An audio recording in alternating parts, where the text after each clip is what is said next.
These studios are literally begging Epic Games to send them a list of artists that know Unreal, because the studios wanted Unreal artists. There's not enough artists out there that knew it, and they're asking Epic, and Epic is asking me like, hey, where are your colleagues at? They're learning Unreal, and I'm just like...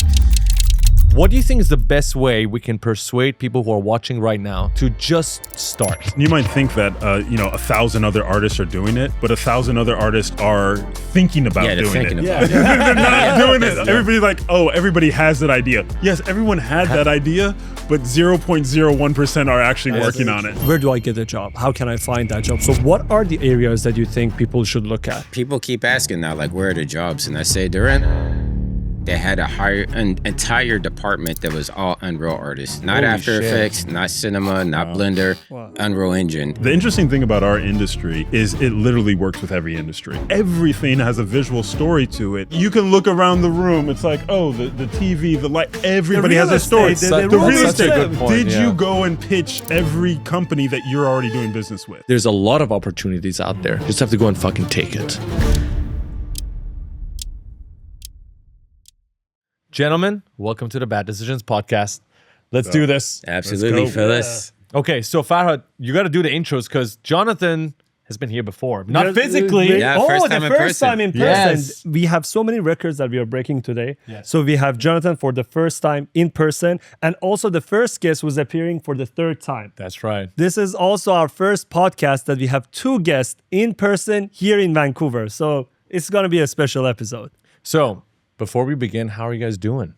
Fantastic. Yeah? Yeah. Ready? Great and getting better. I like that. Yeah. So, of course, for the past few days, we've been walking around SIGGRAPH, looking at different booths, and we've been asking the other guests who actually came on the podcast, what has been the most exciting thing that you guys have seen or heard in SIGGRAPH? I'll let you go first. Have you? So I started off, I was particularly attracted to a company, Create AI. Okay. And it was photo stitching, but then they would take the photo stitches and they would do very large landscapes, interiors, and we're talking kilometers. So we're used to, photogrammetry of a localized area, maybe doing some LiDAR and things like that. So they would take hundreds of pictures, and they had like a 1 kilometer space built out in Unreal. So their program was a bit different. Instead of just getting an image, you would actually get an Unreal scene that you could move around, float around, and there was geometry in that. So that was one thing that was exciting to me. And then talking to Luma Labs, because they were there too. So I was expecting to see all the big ones there. Right. But Luma was one of the ones that stood out, and their new video transfer. It's kind of like a style transfer where you would be able to move the motion and everything over, and then just prompt it to change whatever style. So that was pretty exciting. From your own raw video? Yeah. Or no, like prompt and then change? No, so it's your raw video as the input, and then you could say, it showed like somebody playing with a basket and some things on a sheet, and then they prompted it to be a ship on the ocean. And so that motion would all carry over. So it looked really good motion-wise, and then the style transfer just really moved over. And so that was something they just announced. And the first one that you were just talking about, Create. that is Gaussian splats. Yeah, so they're using Gaussian splats to build out all the geometry and things. Like a kilometer long. Yeah, Gaussian that was just a street on its local machine, and it was Right. running. They said at like 60, but they're like, it can go up to like 5 kilometers. They said of data, so they can do really immersive worlds or highly detailed interiors and things like that. So that was really, really exciting. Yeah, the thing about Gaussian splats is also their performance, because you can view that kilometer long, as you mentioned, 60 FPS. That's what they were saying. Yeah. Yeah. Okay, that's the thing, because if you were to do that with like actual mesh and make it photorealistic, I think that would be kind of a problem with performance unless you're running it on a beefy computer, which is why the future for that is pretty interesting. We had a friend who is into real estate, and now they're looking at Gaussian splats for visualizing houses, not before they're built, they're already built, but just to show it to clients and give them the ability to not... So Matterport is what they used to use before, which is the 360 cameras that they would plant in different areas. And then the only way you can get from one location to another location is by tapping the arrow, and then it would jump. Teleport, But here, this is technically walking you through the environment, which will, I believe, eventually improve a lot of sales for people in real estate. But that's just one use case. And that's one of the things that they were showing. So this interior, I was asking them about precision. And with the current camera, they said up to like 20 centimeters, but then like higher resolution cameras 10 to 5. So pretty close accuracy for just understanding your spatial environment. Wow. So the cameras they're using, is there a special camera or no? No, they're just you could use your iPhone. Ooh. So they're like, as long as you shoot the interior, you go around walk around the exterior, shooting the interior, and it does all the stitching and gives you an Unreal file, which is super exciting because it's not just, That's dope. And the funny thing about Luma is we used to use Luma when they had nerfs. And then when AI came around, they're like, oh, fuck this shit. We're doing AI videos now, and they're pretty damn good at it too. I don't know how they compare to Runway, because I know these two are like the top dogs. For the style transfer stuff, Yes, because Runway announced Runway Aleph, which allows you to do a bunch of incredible things like remove a person from a frame or add a person to a frame. And it looked really promising. I haven't tested it yet. Have you guys? I haven't. No. One of the things that was interesting is they had just a performer, just face, mid shot, and then they did like different makeup combinations. Right. So it was like, so you just have an empty face and like, okay, clown makeup. Right. It's like, now that same acting, that same performance, but now in a full set of makeup. So that's really interesting for like cost savings for like characters and things like that. So I think that it has a lot of tires to kick, but the idea that all the motion, the facial features and all that stayed the same and it was just something else applied on made it like really interesting. What I've come to realize after having a lot of discussions like this and watching the announcements at SIGGRAPH, 2025 at this date in August, a lot of these AI tools are incredible for previs. So if you're working on a project and you're trying to get an idea out quickly just to have a proof of concept, I don't think they're production ready yet, because even with the clown face and everything, I've seen it, that person looks very similar, but it's not exactly the same person. There's like at least 5% difference in the way the face looks. Right. You can tell it's the same person, but you get what I mean. It's not exactly the same. And so previs, I think it's perfect, but for production ready, I think we still need some time to get it to that level. Yeah, and I'm always wondering now, like, what is the stage of production like? Because it's good enough for, let's say, a lot of YouTube storytellers and things like that. Yeah. So it's like, okay, maybe not feature yet, but I think a lot of storytellers are going to want to jump in and be like, I can do what used to take me a team of 5. I have hair and makeup. Yeah. Now I can at least... And let's be honest, that's where the audience is at anyway. Like on social media, there's more people on social media than there is going to the box office or even watching TV. So like a lot of people are saying it's not production ready for, theatrical and broadcast, but a large sector of the audience, especially in the younger generation, they're getting their visualization from TikTok, from YouTube, from Instagram. So it's like, it kind of doesn't matter because ready for social media, and that's where a lot of the people are. So it's actually so true. Let's be honest. Like, how many people have seen the videos of like the Yeti talking or anything else, right? And it's all AI generated, but it has millions and millions of views, and people have spent their whole life on a production. And it's like, release, maybe it hits 100,000. It's like, but that was all AI. Yes. It was like, and it was kind of trashy, and there was some mess ups in it. And it's like, well, it still did its job. Or even a little babies talking. Have you seen that with the little AI? Turn this into like a baby podcast. Look at the baby throw going. Dude, I would love we should get someone watching to do that. I would love to see both of you guys. We should be us with 2 babies. I'll allow it. I'll allow it.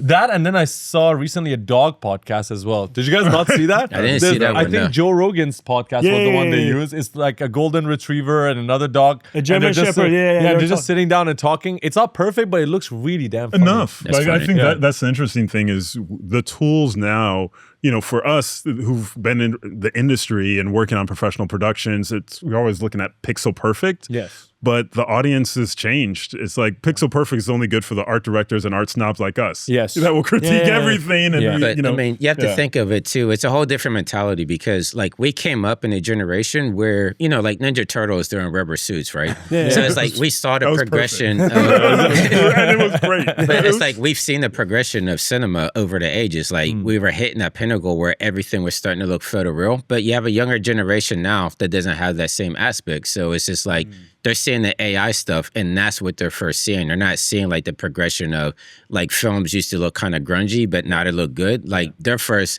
inkling of it is like, oh, this is what this stuff looks like. Like it doesn't look bad to me. So it's like, so this generation this is their rubber suit. They're coming out. This is their rubber Ninja Turtle suit. Yeah. Wow. Such a beautiful way to put it.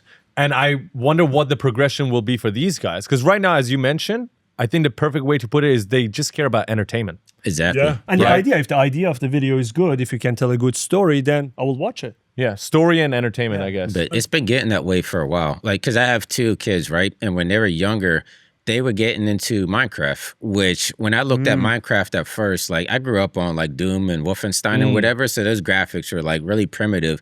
And then this big phenomenon comes out, Minecraft. And I'm like, that looks like Wolfenstein. That looks, I'm like, why? Like I'm getting the next Xbox. Like every time I get something, like I'm looking for that higher fidelity. Yeah. My son's like, I just want to play Minecraft. Oh my God. And I'm just like, dude, look at Gears of War. Like, these guys look photoreal and fucking Halo, Call of Duty, all these are out, but they want to play they Roblox. just want to play, they don't care about the graphic fidelity. They just care about the entertainment factor and is it fun and can I hang out with my friends? And so it's like it already started. Like the barrier to entry is very low and the bar set very low. So it's like now with AI stuff, it's like these kids aren't looking for the high pinnacle. They're just looking for, is it entertaining? Does it make me feel good? Does it make me laugh? Like that's good enough. So they're in Minecraft, not Roblox, or both? They're in both now. Both. Yeah. And why would they choose these 2 over Fortnite? But I don't have kids, so I wouldn't know. I mean, Fortnite is more battle-centric. Like Minecraft and Roblox, you can make your own environments, you can make your own stories. So essentially, it's like role-playing, right? Like my daughter used to play this game called Fashion Frenzy that's all about like fashion and design. And her and her friends are in there. It's a social, type of environment. And they're just trying on virtual clothes. They're going on a catwalk. They're doing runway. And they're just I would love that. What? Should get you on that. I mean, but they're making... Island code. Do they have island code in Roblox? I think so. But they're making their own experiences, though. Like, it's all in your imagination at the end of the day. So it's like, yeah, Fortnite is cool, but that's kind of like, that experience is given to you. Like, you're going to get in there, you're going to shoot people, you die, you repeat it. Yes. With Roblox and Minecraft, you're making your own stories, you're making your own environments. And I think that's why kids kind of grab it. It's like new age Legos at the end of the day. Like you're building your worlds and then you're just playing with the figures. And do you think with UEFN, Tim Sweeney is trying to sway Fortnite into that direction, more role playing? They are, but it's not working. It's not working as well. Yeah, because that audience is already established. Like they tried to push the other experiences onto people, but at the end of the day, they just want to play Battle Royale because that was the foundation of what it was built on. So, But do you think at least the engine that they're building, let's say Unreal 6, right? Yeah. Where the vision is going, which is from the podcast we watched with him and Lex Friedman, he mentioned, I want to have 1 million players in the same server, not just 100, 200. Do you think that could potentially open up an opportunity? Because for me, I agree with you. I think that with Fortnite, his vision of the metaverse is cool, but I don't think we can get adults to suddenly fall in love with coming into Fortnite, right? Again, Fortnite is so much known, and it has been known for a very long time for the Battle Royale. And so to get people to come into Fortnite, open up their PS5 or whatever, is still going to be very tough. I think that metaverse concept will be kind of hard to I feel like push. It's kind of hard because like I understand the reason that they're trying to get like the big IPs. They're trying to get the Disneys, the Ninja Turtles, the G.I. Joes and bring that into it to make it the metaverse. But at the end of the day, like people want to feel like they're building their own IPs. So if you look at Roblox, there's actually been like established IPs that were built within the Roblox universe. So the people that were in there playing those experiences, they feel a connection to it because they're like, hey, we played this game at the ground level. Now we're seeing this apparel inside of Walmart. And I feel like I help make that become an established IP rather than having like an IP that's already been established for 30 years. It's like, yeah, Ninja Turtles is cool, but I didn't help establish that. Like I'm over here. It's almost like when you think about music, how like when someone discovers that first indie rock band and it's like they're underground and they think they're cool because they discovered them before anybody else, before they blew up. It's kind of that same mentality, but with IPs now. So they feel a connection to it you versus feel something like that's being sold to them and pushed on them. It's something that they're co-creating. Yeah. How does player make money in Minecraft and Roblox? Is it the same as Fortnite? Like the owner of the map makes money based on the players, or there is economy by buying and selling?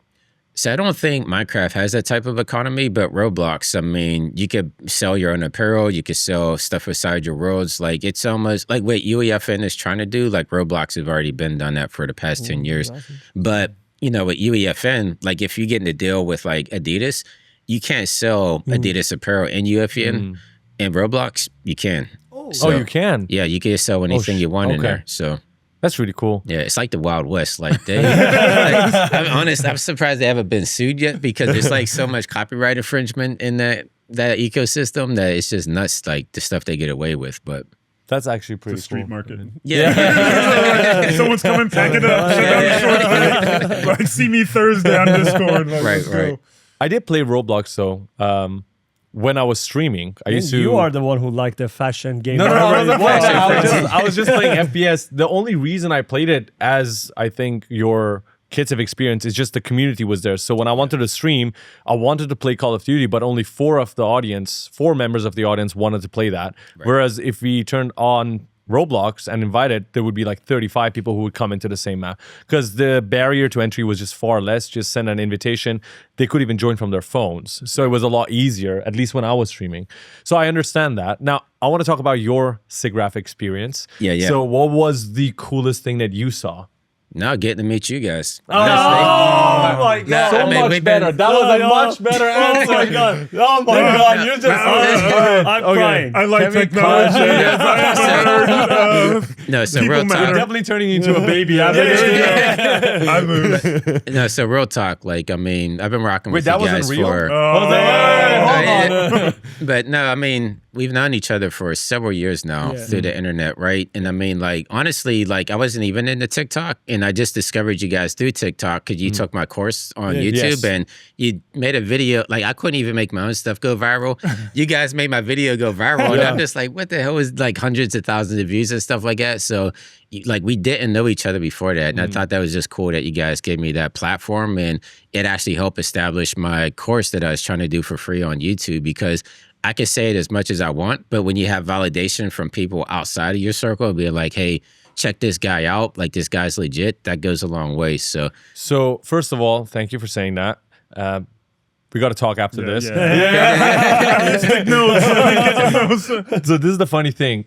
What we did was genuinely coming from our heart, because at the time, I really wanted us to get into Unreal Engine. There was no one place that you could go to that was free and available and accessible. And right when I was looking for it with the team... 5 a.m. Yeah, it was like 5 a.m. in the morning, and you were dropping the 5 days beginner course on YouTube. 5 in 5 days. And we got in, and it just was so easy to get into. And so we were like, we should make a video about this. The funny thing is, we tried doing that for our own course. It didn't fucking work. Yeah, that's what I said. When you do it for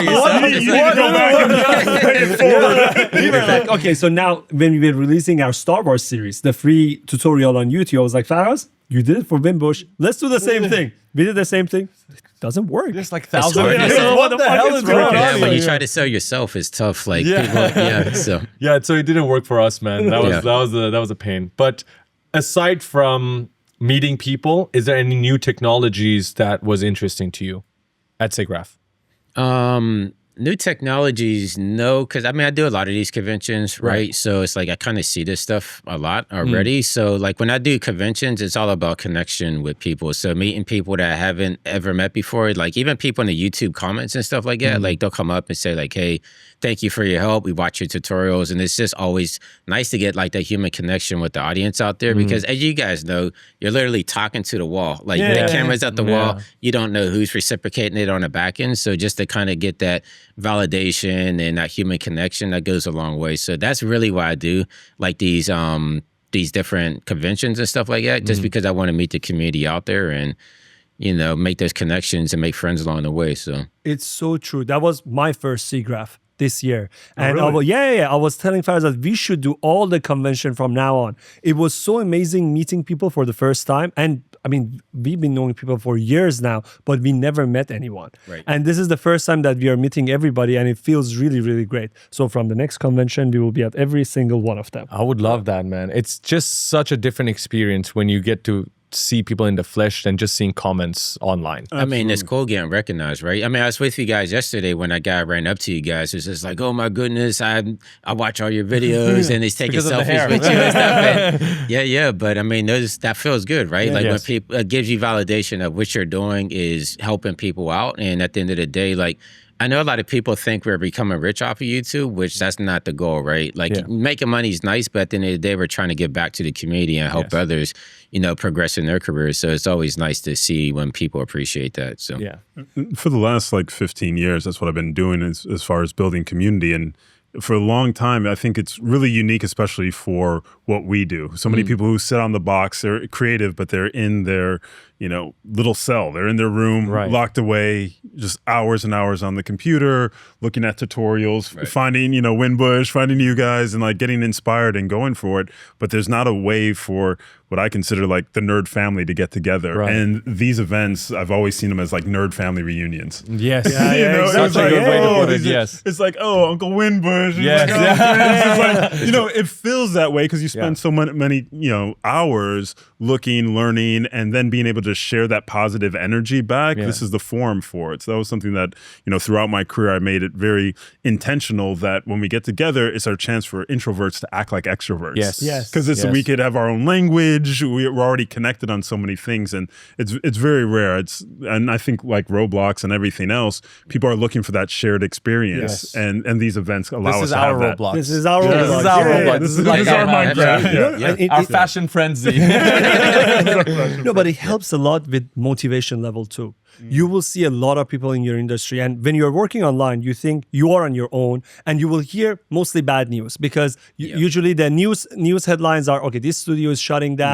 There is, I don't know, these movies is getting shelved. Because the bad news is what gets a lot of likes and shares, because that's why comments news. That's why news exists, because people, I don't know why, even myself, when you see bad versus good, you're always paying attention to the bad because it's more interesting. There's more drama, something to worry about. Yes, exactly. It's a danger. Exactly. And that's how people can get motivated. And now, like, I'm going to tell our community that you go to as many events as you can, even if you don't learn anything, you just hang out with people like yourself. You will see that other people are like you. They'll give you ideas. You'll get to talk to them. You know how big the industry is. Or you see that they're facing the same exact challenges as you, and makes you feel better about where you are in life. Yeah, no, exactly. And since you've been building communities for 15 years now, what has been the most important characteristic that you've seen in people, perhaps over the years, where at first they started out and they knew nothing, they had little skills, but you saw them grow over the years? What do you think is that most important characteristic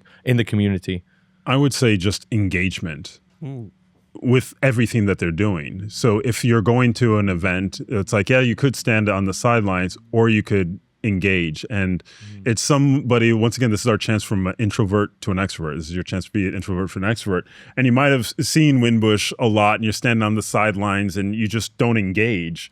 But then you're like, oh, well, he's a big time YouTuber and he does all this stuff. I don't want to ask my super question or this project that I worked on. I don't want to. But once you actually engage and you see when you're working with other creatives, we all have the same imposter syndrome, like, okay, we're not here. But when you get that validation from somebody, and most of the time, the characteristics I was looking for is like, are you a decent person? Yes, you can make art. Yes. But are you a decent person, and will you inspire and motivate, educate other artists, right? Is that something that is within your persona, or are you somebody that comes off as a diva? Because if you're not, just stay in your ivory castle, that's fine. But people like, Winbush and yourselves is like being able to share and engage. You see the change happen within that person, like real time. There was nothing like it. That engagement paid off for them, and now they'll go talk to somebody else. So I've had people, I would meet in school, and they're like, all right, I'm a sophomore. I got 2 more years. But they actually send me a message and saying, you know what, I always wanted to do an internship at, Perception, New York or whatever. So then I would say, hey, thanks for reaching out. I always tell all the students and everybody else, they see me on the different, trade shows introducing artists. And I'm like, reach out to me. I'm actually a human. It's okay. They're like, I'll be honest with you. I want you to succeed. If you're not there yet, I'll tell you what to work on or who to collaborate, whatever. And so very few people actually engage with those opportunities. Like you said, you build something, 1,000 people show up, even though you have hundreds of thousands of people. Like, why didn't the engagement? And that's what makes the difference. So when you engage, all of a sudden opportunities start opening up. You might see somebody's work and say, oh, that's really cool. I know somebody who's working on this. I would really like to see it. True. But all that happens from engagement. You have to just take the risk. And our community is more friendly than most. We just come off different. But it's a big, beautiful nerd family. It's like engage with everyone. Such a good point. So I'm going to compare this to something because it might make sense. So when you want to talk to women as a guy, you're like in college and university, and the first time you want to walk up to a woman that you're interested in, it's fucking difficult because you're always thinking about all the ways it could go wrong. Like, what if she rejects me? And I think that same mentality is here because you might see a potential partner or a teacher, instructor, employer, founder that you want to talk to innately. Like in your gut, you know you have something you want to say to them, even if it's just saying thank you because of the product they made. Let's say Ton, who made Blender, right? Just being able to go and walk up to him and say thank you and having the balls to do that, you never know what he could tell you in return, because we actually did that. When we first started out, Blender was the software that saved us, right? It helped us find our passion in the industry. And so we literally walked up to Ton. I actually saw him in the first SIGGRAPH 3 years ago as well. And I just told him, thank you. He was so freaking nice. That guy is so freaking nice. He had like a 5-10 minute long conversation with me, and he's going to come on the podcast as well. And even when, this is the funny thing, even when I wanted to go and ask him to come on the podcast, I was kind of shy. Like I had, my heartbeat was raising. Even the first time we were reaching out to you to get the podcast, Right. The same exact experience was there. And so you have to step out of your rejection. Yeah. You have to step out of your comfort zone and make that connection happen, because you never know what comes out of it. A beautiful friendship, third podcast, and who knows what will happen in the future. So we're doing a conference next. Yeah, there you go. Yeah. There you go. We're going to talk about that, by the way. I mean, that's one of the Absolutely. big things, though, that engagement, even though it's uncomfortable, think of it as a creative process. It's one of the things I try and guide people through. Is like, this is part of that creative process. You don't, try and draw your first figure, and then you try and it's like, oh, it's not good. Well, I'm not going to say anything ever again. It's like, this is part of the process that we're not really taught, is this humaning, this connection. In art school, it's like, you'll understand concepts, you understand lighting, but what about getting to know people, network? Like, can you be relaxed enough to be able to tell your story or listen to someone's story and engage? And it makes a huge difference. I think a lot of people are just scared of rejection, like you were saying. And at the end of the day, once you go through that first rejection, then you see that it's not so bad. Then at that point, it's like, you have to shoot your shot, because you're going to miss every shot that you don't take, right? Like, there you go. I did a podcast this morning, or not a podcast, a panel this morning, and a representative from Hugo Boss was in the audience. And I saw that, so I took that as an opportunity to shoot my shot with her, because I'm just like, they were asking me a question, and I was like, you know what? I don't want to answer that. I see that we have somebody from Hugo Boss. Let me make a Fortnite experience for you guys. And so afterwards, she came up to me. She's like, we need to chat. And then I started talking to her about the stuff that I'm doing, and there you go. Got her contact information. But it's like, I was trying to tell the audience that I'm like, yeah, it's kind of shilling yourself. But if I didn't take the opportunity, I would never have the opportunity to work with somebody like Hugo Boss, because I don't have any connections there, right? So you have to take those opportunities. And if you DM them, there's a very high chance they might miss the DM. You should do that anyways, by the way, whoever you're trying to talk to. Absolutely. But in person, if you get the chance, you must always at least try. That's the whole thing with these conventions. Like, you're seeing these people face to face, and you might never get to see them ever again. So you have to engage when you have the opportunity, because you might never have the opportunity again. Absolutely. And you might think that 1,000 other artists are doing it, but 1,000 other artists are thinking about doing thinking it. about it. They're not doing it. Very true. Everybody's like, oh, everybody has that idea. Yes, everyone had that idea, but 0.01% are actually working on it. Everyone had the idea of Uber. Everyone had the idea of Uber. Yeah, One person freaking did it. Yeah, and who put in that effort? So that's it. You got to just take that initiative and go for it. Like, engage. That's the non-technical skills that nobody teaches. Right. Yeah. And people have to learn by failing and failing and failing. And once they get it right, I think their career, their connection, their network will start growing really, really rapidly. It's just not taught in our industry, but it's taught actually in sales. Like, some of my backgrounds in sales is like, that's a thing. Relationship building. Who do they know? You're talking to people you're getting hung up on. Like, rejection is just that's a standard way of life in sales. But we're not taught to sell ourselves, right? So it's one of the things. our rates are often in question. All these different things are in question, and we have a lot of self-doubt, and we're looking for some type of external validation. Right. Where you never see a plumber looking for external validation, right? It's like, I do the job, I get the job done, and it's like, does it work? It works. But with artists, it's like, no. It's like, oh, when I get that award, I got that award, but I didn't get the validation. So there's so many places that we look for that, they don't teach us that you have the skills, you're good now, like do it. I mean, I've met people who've worked at Apple, Google, like all their dreams, they're there, and they still don't think that, they've made it. So that's the thing, like the validation never comes. Like when I first started in my career, I was like, okay, I want to work on Marvel movies. I had the opportunity to work on Fantastic Four. I jumped on the opportunity. I got it. And then I bragging to everybody like, yo, I worked with Marvel. And they're like, okay, so what are you doing next? And so it's like, all right, cool. So then it's like, I got the opportunity. It's like, hey, that's cool. What are you doing next? So then it's like, I got the opportunity to work on Iron Man. So it's like, okay, that's even bigger. I worked on Iron Man. Like, okay, that's cool. What are you doing now? So it's like that validation never came because, people are just like, all right, cool. What are you doing now? And it's like that always, what are you doing now? It's just like, okay, it's never going to fill that void in your heart. So there got to be a different way to kind of validate myself. And it's gotten to the point to where it's like, I enjoy doing what I do. So it's like, I don't care what the rest of the world thinks about it. As long as I'm happy, then that's all that matters, Learning 3D, VFX, and animation should not take you years. That's exactly why we designed the Ultimate Unreal Engine program, which is our best work yet. This is our masterpiece, which is gonna take you step by step from beginner to pro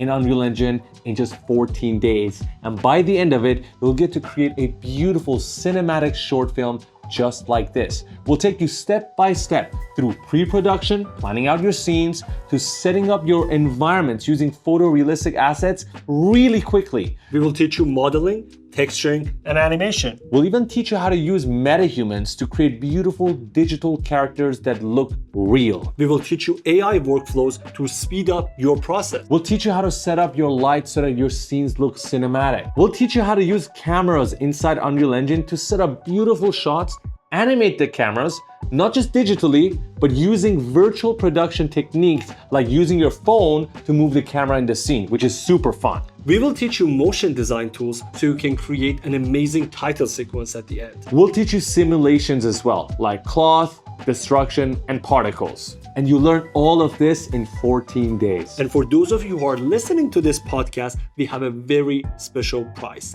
Use the code PODCAST in the link below this video, and you will get $300 off from our Ultimate Unreal Engine program. And to make it a no-brainer for you, if you hate the course and you hate our teaching style, we'll give you your money back, because we've never had a single person say that before. You can even go to our Discord community and check with our members what they think about the course. And by the way, speaking of the Discord community, we have 24/7 support for all of our students, which means if you ever have any issues while learning, you can always contact us. We'll respond, get it solved. Even if the problem persists, you can send us your Unreal Engine files and we will fix it for you, send it back so you're never stuck. And the reason why we're so proud of this 24/7 support is because most courses don't actually offer that. So if you're learning and you get stuck, it's over and you're lost.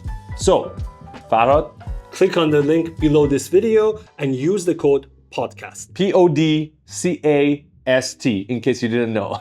Let's get back in. You mentioned something about selling yourself. Yeah. And I think that's super important. Selling yourself? Not your body. Your craft. Just have to be careful exactly what you're talking about here. Your craft, right? Yeah. It's more selling yourself as an idea and a concept, right? Right. Not, just want to be clear. Be very clear, because it's a big internet out there. Exactly. It's a big internet. All right. But that's something that I think a lot of artists who are starting out are struggling with. What do you think is the best way that a new artist and up-and-coming artist can really showcase their talent, and whether they want to get hired or they want to get client? Yeah, I think one of the big things that we're seeing, especially in the age of AI and everything else, is a push towards storytelling, right? So Now resumes, the process of going through a resume, all algorithms. Your feed is algorithm. Everything's algorithmic at this point. But when you actually engage with people, and something that we love is learning a story, backstory. We were at lunch, you're asking, Winbush, his backstory. Like, what is your origin story? That creates a lot of connection. So when you have a chance to meet someone, like, find out their origin story. There's probably going to be connection points on it. So when you can really accept your story, like, I'm just a new artist starting out. Even if that's where you're at, you don't have to try and be more, but you can talk about your aspirations. I'm a new artist starting out and I want to work on Marvel movies, or I have a dream to do this. Like, allow it to be your origin story and don't have to adopt to anybody else's. And once you own that and you're like, yeah, this is just where I'm at. Either I've done some stuff great or I haven't done anything. That's just where I'm at. And just accept that. And it's a lot easier to sell. If you're trying to sell something you don't have, then it comes off as fake, disingenuous. You're trying to like hustle the system, where if you're real, more often than not, I find that people will connect with that. Like, most artists want to help the next artist because they can feel that relationship to you, because every artist started somewhere. Like, every artist was like, I haven't done a paid piece yet. I haven't worked with a client. I haven't had a terrible client yet. I don't know what I don't know what I'm in for. They don't know that. So yeah, acceptance, and then being able to sell what's real to you. That's a big thing. I'm not sure if you were talking about accepting your story and sharing it in a physical space or online. I can talk to the fact that when we did our One Mind event, when I was speaking to people after the panel talk, some of the people who don't post, who have to post and share their work, they didn't post because they said my work is not good enough. Yeah, and I'm like, my work is not fucking good enough. Like, and nobody's work is good enough. It's definitely not good enough. The entire internet is not good enough. Exactly. As an artist, if you're a good artist, the work is never done, right? So there's always things you can improve, but the fact that they prevent themselves from sharing their work because they're not proud of what they're doing, for me, is something that's holding a lot of artists back. What do you guys think is the solution? How do you overcome that mindset? You have to think of yourself as an artist. You are a brand. Like, I know a lot of artists don't want to think of themselves like that, but you are a business. You are a brand. Like, even if you're an individual. I mean, look at myself. Like, I'm Winbush. Like, I was able to sell myself as a brand. So, I mean, honestly, like, even when I first started Unreal Engine, right? Like, I didn't know what the hell I was doing, but I put myself out there with the tutorials and stuff, and people looked at me as a leader in the motion graphics industry and Unreal. And even Mathias reached out to me. He's like, hey, do you want a course, or do you want to do a course? And I'm like, I literally just opened this up like a month ago. 5 minutes. Yeah, it's like, I'm ready to go. Let's go. It gave me the confidence, because he's like, even though you're still a novice, you still know way more than anybody that hasn't opened it up within our industry. Or at least you were talking about it. Exactly. Because there's probably more people like yourself who started at the same exact time. They just didn't talk about it. So that's why he knows about what you're doing. Well, one of the biggest things just in that is, one of the ways that I got ahead in college was I would run study groups. And it was like, okay, if I could help somebody understand this concept, it's going to help me understand it just by going through it. And I don't have to really teach at the highest level. I just have to teach the step that they don't know yet. So if you're just one step ahead of them, you take them to that step, you've done a great job, because they were at 0. So going from 0 to 1 was one of my biggest ways of recruiting people into, this software ecosphere of like, oh, I don't know, I'm intimidated by 3D or this and that. Was like, take them from 0 and just show them adding a cube and a little bit of animation. That's it. Just have it move. And now they like, ooh, I can do one thing. So that 0 to 1, that's where I was like, dude, I just learned something from this, and I've been around it for a long time. So if I'm already getting this, I know there are thousands more people that are excited about it. So 0 to 1 is kind of the best stage to take people. But I will go back to even thinking of yourself as a brand. I think it's especially today with AI and everything, like, people need that human connection, and they need to be able to say like, hey, we're hiring bad decisions because we know that they do Unreal Engine, right? Like, I've gotten work not based off my portfolio, but because my name is associated with X, Y, and Z.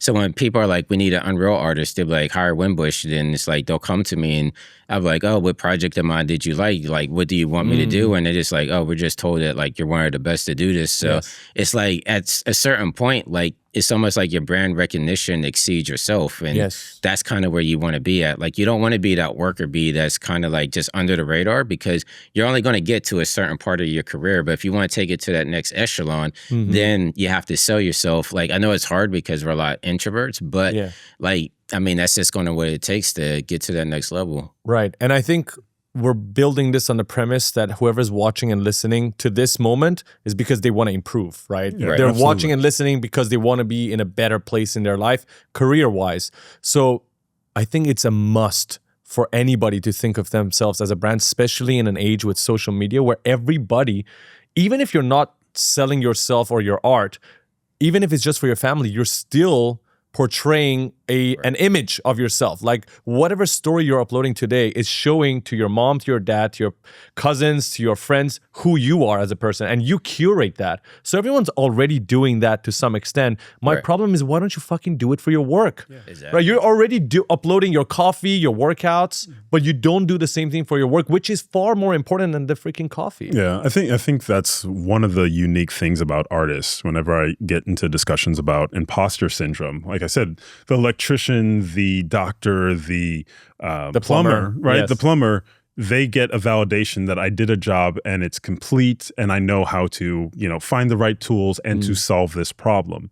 But as an artist, it's very subjective. Yes. And we become the judge even greater than our clients. Because often, how many times have you guys have done this with a client? You're like, okay, it's done. The client's like, it's good. And you're like, wow, I think it's terrible. I need 2 more weeks. I think this is terrible. And you're just like, you literally. But you hold it. You hold it. You're like, okay, it's trash, but I'm glad I was able to make that work for you. Like, what plumber is saying that? You know, it's like, no, you know it's going to work. And if it worked out, then that's good enough. And I think that's something for us to just get over as a community, but understand that that's just going to be our constant challenge. It's like a beautiful art, but that's part of the pain that comes with it, is like that subjectiveness and us being terrible critics of ourselves. But we'll love other people's work. Always talk to a friend. Always talk to an artist course. friend and be like, how do you like it? Like, oh, it's pretty cool and this and then. You're like, really? Okay, it's not trash, you know? I think a lot of artists, they suffer from not having enough confidence, and I feel like that's where it kind of stems from. And I think it as artists, we kind of stick in our own bubble, right? Like, if you look at like a lot of artists' algorithm on like Instagram or TikTok, they're just following other artists, so that's all that they're fed all the time. But I always say you have to kind of look outside the box and see what other industries are doing and see what's working and how can you apply that to yourself. Like, I used to watch a lot of MMA, like UFC and stuff like that. I love UFC, and so good, so like, fun. One of the fighters that really fascinated me was Conor McGregor, right? Yeah. Because Conor, like, I mean,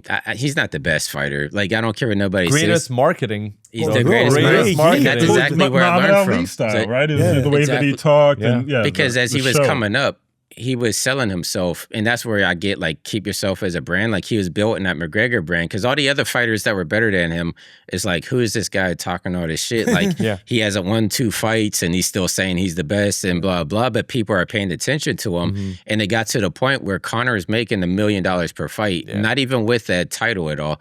And then, you know, like, the title holders are like, I have the world title, like, where's my $1 million? And at the end of the day, Dana White's like, yeah, but you don't pull in the numbers Conor does because you didn't build up your brand like King he did. of pay-per-view. Right? Exactly. I mean, they changed it like literally just a few days ago because they got to deal with, I think, CBS. Paramount, $7 billion.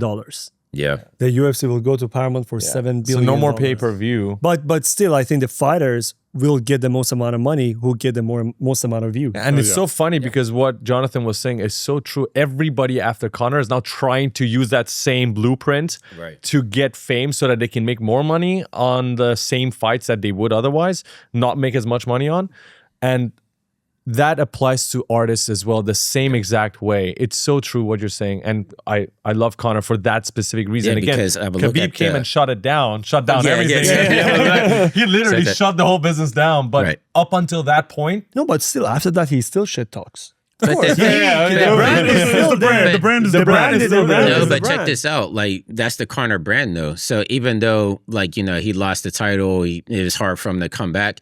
he got the Mayweather fight after that because of his brand. So he got like he got the bag on that one. Then he was able to release alcohol under his name. There you go. He's able to exceed, fighting was just what got him to that pinnacle. Right. But then he was able to transcend over that because his branding was so powerful that he could do anything that he wanted at that point. I feel like as artists, we still struggle with getting over that. And I feel like artists out of anybody in the world should be able to transcend art and be able to work in other mediums and other fields and sell yourself. Like, we should be the rock stars of the world, right? I completely agree. You think about, like, people say I'm a generalist. Right. That's just another field for you to really advance at. I mean, the way that I look at it is like it's a skill set. And this skill set, especially being an introvert, like judgment is what we're our worst judges, right? Yes. So it's like anytime we put something out, you have to go through that pixel perfect idea of yourself. And I think that's what a lot of artists are like, ooh, I'm going to subject myself to criticism outside of art. Now it's, what do I look like? What did I sound like? So the judgments that you have on yourself just really exceed the joy of storytelling and the joy of the process. So I think, what you all do is amazing. It's like, that's one of the things is people will see you now with the hundreds of thousands of followers and think like, oh, I don't have 100,000 followers like I hear that all the time. But it's like, but you didn't start there. I remember, what was it, like 2014, we were just starting, we're like talking, it was like, didn't really know you yet and your work, but it was just like, just watching you and staying, once again, you engaged. Right. But then it was like, oh yeah. And then as you were growing, I saw more of your work. It was like, oh yeah, let's do it. But it was like a process. And I think a lot of people miss that. It's like, just be in the process. Yeah, everybody starts from zero. Everybody starts from zero. In the beginning of this podcast, it was very hard for us to get guests. That was Faraz was saying. We would get rejections left and right. Jonathan accepted our invite when we had, I think, 10,000 followers. Yeah, and we truly appreciate that. Listen, I saw the potential there. I saw the hustle there, and I saw what you guys were doing, and that's why I think I was the second or third guest that you guys had on the podcast. Yes. But yeah, I was like, as soon as you guys reached out, I was like, yeah, absolutely, because I could see that the strive was there, the hustle was there, and it wasn't like, I've been on like hundreds of podcasts, right? Like, I could tell a BSer when they're not gonna really put their all behind it, but I actually did see something special behind you guys. We appreciate, and that's the thing that we will always fucking remember. Yeah, we will never forget that, because we know who rejected us and who did. So we keep a fucking list now. It's like, blacklist. But it's, again, because everybody starts from zero, and all the criticism that you mentioned, it's very hard for new artists. So I want to ask you guys, how do you guys handle criticism? Me, I don't care. Honestly, it's gotten to that point to where it's like, you're kind of like, I don't want to say immune to it, but it's like, when you think about, like, especially with social media, about the algorithm, it feels like negative comments get rewarded the most because that's what people click on, that's what people view. So it's kind of like, I don't even take it personal, because I know, like, the shit talking is what gets the engagement. And if they shit talk on my stuff and is getting engagement, that's only helping me out in the end, because at the end of the day, you're talking about me. I'm not talking about you. Yeah. So it's like, I'm living rent-free in your head. I have no idea who you are. So it's like, talk that shit all you want, because at the end of the day, it's like, you're thinking about me while I'm just getting on with my life. And so, and I think it's unique in different stages of, depending on where you're at, right? You think of the artist who's a studio artist, and you kind of have to watch what you say, because there's different eyes on you, and you have other people to appease, and it's like, it could affect your career. When you're an independent artist, it's like, being able to be your original self, and to be able, like, so know where you're at, like, and that's another thing, is just being aware, and you might say less. I mean, I've said less when I'm under the corporate guise of a major company. It's like, I'm representing a brand that just isn't myself. Yes. This affects shareholders. This affects a lot more people who are hired, employed here. Like, but when you're building your own brand, you allow yourself to establish the character that you want to be. You think of role-playing games, right? All right, I'm a wizard. I'm a design wizard. I'm like, establish yourself, call your character, be it if you're the Conor McGregor who likes to talk trash, or you're the best designer in the world, whatever. Create your story and run with it. Have fun. Like, that's another thing. Is, and like, the point that you made is really good, because you can be individual an individual and make content and have an immensely great life because of the rewards that you're given. But you can also be in a corporate company. And I've seen people work in corporate companies where the company's brand eventually is inferior to that individual's brand within that company. They grow way and further beyond what the company can do on social media. Right. And at that point, they also have another decision. They can either go their own path now because they've built a massive audience, or they can stay within that company if they love what they do and just be a little bit, play within the premises of the zone and not destroy the brand of the company they're working with. So it's very important to consider that. I agree with you. There's one point I want to make about Conor McGregor. I don't know if you watched his older videos when he was on the come up, like in the beginning. You can actually see he was also training himself to speak a certain way. Like his tone, he was confident, but his tone and his volume was way lower in the first videos when they're recording him as a fighter. And then every single year you can see him, he's louder, he's more out there. So I can freaking guarantee to you guys, even he himself sat down, had this entire conversation in his own mind, maybe with his wife, and he was reading the book The Secret. He's talked about that in his old interviews about the concept of manifestation. I think he genuinely sat down and said, I need to be this loud fighter who shit talks everyone and talks about how good he is in front of everyone, so that he can also potentially scare other fighters. If you guys remember his Aldo fight with Aldo, like 3 seconds, 3 second freaking knockout. Why? Well, because the other guy was freaking scared. Because the entire time he was bullying him.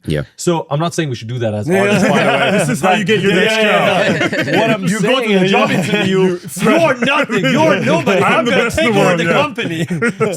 I mean, I did that when I worked at Warner Brothers, right? Like I was working out during lunch. I got really buff. So when I go to the business meetings, I'm like, what notes? And they're just like, oh, no, everything looks good. No notes? That's what I thought. Of course there's no notes. It's perfect. No notes? We good? All right, let's go. Winbush, how to improve as an artist. Right. Bench 415. I'm like, okay. I think like the point here is that even that characteristic is something you can work on and train, even if you don't have it. So if you're sitting at home right now thinking, I'm the most introverted person in the world, I'm even shy to talk to my own friends, there is a way for you to get out of that by just constantly seeking discomfort, putting yourself in places where you have to force yourself to talk to people, and also starting to insert in sentences about how good you are. Of course, if you're not good at what you do, don't do that yet.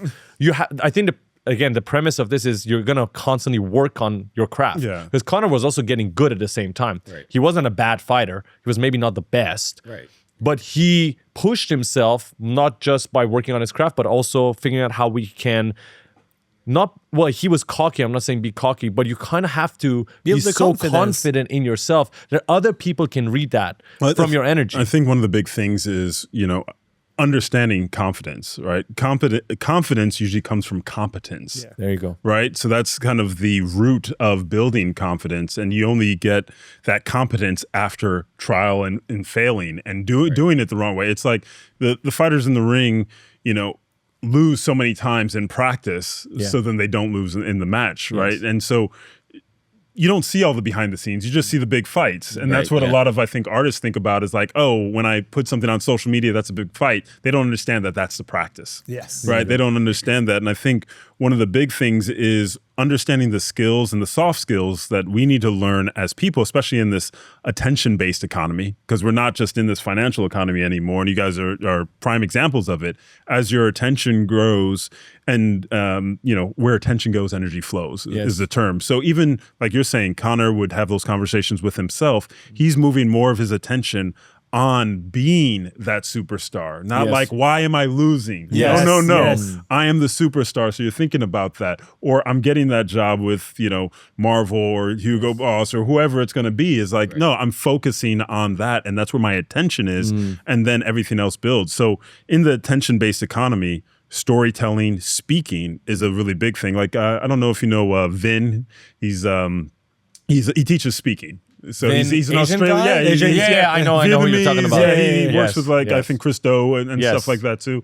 So that, I've taken a lot of his courses. That's something to look at. Is it good? Oh, they're really good. I've seen his they're Instagram excellent. videos. Instagram is really good. It's excellent. If you can go through the class, I highly recommend, but it's one of those things that we're not taught as artists. And, one of the points that he makes that I really love is who's going to, win the deal? The engineer that's great or the engineer that's great and good and can present great. That's it. It's that like, second ooh, one. wait, like, 100%. I'm in the room with a bunch of executives. Yes. Oh, this engineer, he outscored me on all the tests, this and that, or this designer outscored me on all these things. But in the room, this person, he changes his volume in his conversations. He can bring you in with a little bit of a whisper. But then when he gets to the, good stuff, he takes you on that emotional roller coaster, and people don't have those tools. So it's kind of like when you look at your character, back to role playing, you look at your character and it's like, all right, my design skills were at a C+. I'm still working on that. My presentation skills are at a D-. Ooh, that could be the multiplier right there. Like, how do I present on the phone, on job interviews, everything. So whenever a big brand, like they'll go through like their rebranding, right? And then people will see it on the internet. They're like, why'd they switch the logo? That looks terrible. That's because the people that developed that logo, they were able to sell that logo to the big corporation. And even though it's junk, like the story they put behind it, like you're saying, the pitch they put behind it, they get everybody in that. Because I've been in these rooms, they get everybody worked up and they're just like, hell yeah, this is going to be They don't realize it until they put it out into the world that like, oh, we made a mistake. But it's like in that moment, if you can sell what you're trying to sell to that person, like you're going to win every single time. Like over like Sonic, the first design of Sonic. This is the best looking hedgehog. Yes. This is what we should go with until it was released and people freaked out. Right. Somebody sold it though. Yeah. There's a lot of different. There's a lot of pitches, I'm sure, for his look. It goes to a lot of layers to get to that final point of a trailer. So yeah. What I see here is a combination of technical skills and soft skills. So you can be the best at what you do. You can learn everything, watch every single tutorial. But if you're not good at soft skills, if you cannot communicate your story, if you cannot present yourself, they won't matter. And the opposite is also true. If you don't have good technical skills, again, I think artists have to really work on both of them. And we see a lot of it with our own community. People are great. They are finishing the course. They are finishing the tutorials. But the very last step, they'll ask, what should we do now? Now it's time to market yourself. Now it's time to present what you have learned with behind the scene, with progress, with complete work. We always tell our audience, don't only post your finished product. Take some behind the scene, talk about your progress, talk about your experiments, even talk about your failed experiences. Because there is a lot of people who watch your content and you would never know. Even if you have 100,000 subscribers, sometimes only 10% of them can watch it.